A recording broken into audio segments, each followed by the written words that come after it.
បាទសួស្តីបងប្អូនទាំងគ្នាហ្នឹងហើយថ្ងៃនេះយើងមានការរៀបចំបើកទូហ្នឹងហើយនៅខាងស្រុកខ្មែរហើយក្រុមការងារយើងនៅខាងស្រុកខ្មែរក៏គិតចាប់ផ្ដើមរៀបចំបើកទូហ្នឹងហើយឥឡូវចាប់ផ្ដើមយក700H ចេញមកមុនចឹងបងប្អូនហ្នឹងហើយហើយមាន 700H ហើយនឹងឡង់ហ្នឹងហើយ VHR ម៉ាស៊ីន 3.5 Twin Turbo ហ្នឹងហើយបងប្អូនចឹងមានសមួយខ្មៅមួយហ្នឹងហើយ 700H ខ្មៅហើយនឹងឡង់ពណ៌សចឹងបងប្អូនហ្នឹងហើយឥឡូវចាប់ផ្ដើមយក 700H ចេញមកមុនចឹងបងប្អូន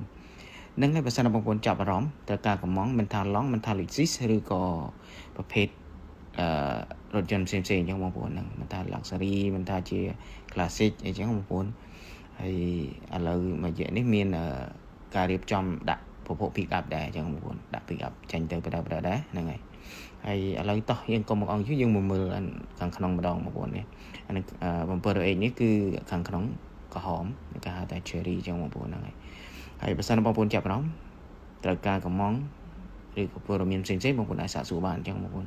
តាមរយៈ Facebook ក៏បានតាមរយៈ page ក៏បានតាមរយៈ Telegram WhatsApp ហ្នឹងហើយនៅក្នុង page ហ្នឹងគឺមានលេខ2ខ្សែចំនួន2ខ្សែស្រេចអញ្ចឹងហ្នឹងហើយបងប្អូនអាចសាកសួរប្រព័ន្ធមួយណាក៏បានដែរអញ្ចឹងអរគុណច្រើនមែនទែនបងប្អូនសម្រាប់ការ like ការ share និង follow page ហ្នឹងហើយឥឡូវតោះហើយយើងតិចទៀតយើងនឹងចាប់ផ្ដើមចាញ់ឡង់មួយគ្រឿងទៀតចឹងបងប្អូនឥឡូវយើងចាញ់ឡង់មួយគ្រឿងទៀតគេនេះបងប្អូននេះ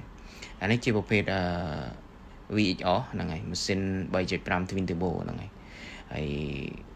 សក្នុងក្រហមហ្នឹងហើយបងប្អូនការទៅ cherry ដូចគ្នាដែរលាយខ្មៅសក្រហមលាយខ្មៅហ្នឹងហើយបងប្អូនឥឡូវយើងបានចាញ់មកដល់ក្រៅហើយចឹងហ្នឹងបងប្អូនហើយក៏អរគុណច្រើនមែនទែនសម្រាប់បងប្រុសដែលគាត់បានជជែកលើសេវាកម្មយើងខ្ញុំនៅទីក្រុងឌូបៃហ្នឹងហើយដែលបានជជែកអញ្ចឹងបងប្អូនហ្នឹងហើយ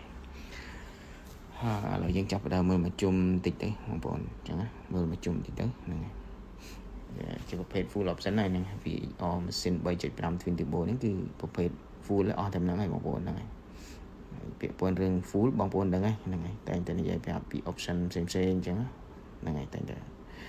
បញ្ជាក់ទៀតអញ្ចឹងហើយវីដេអូនេះអត់បាននិយាយច្រើនទេបងប្អូនដោយសារថានេះគឺការបើកទូនៅខាងស្រុកខ្មែរយើងបងប្អូននេះមាន2គ្រឿងហ្នឹងហើយ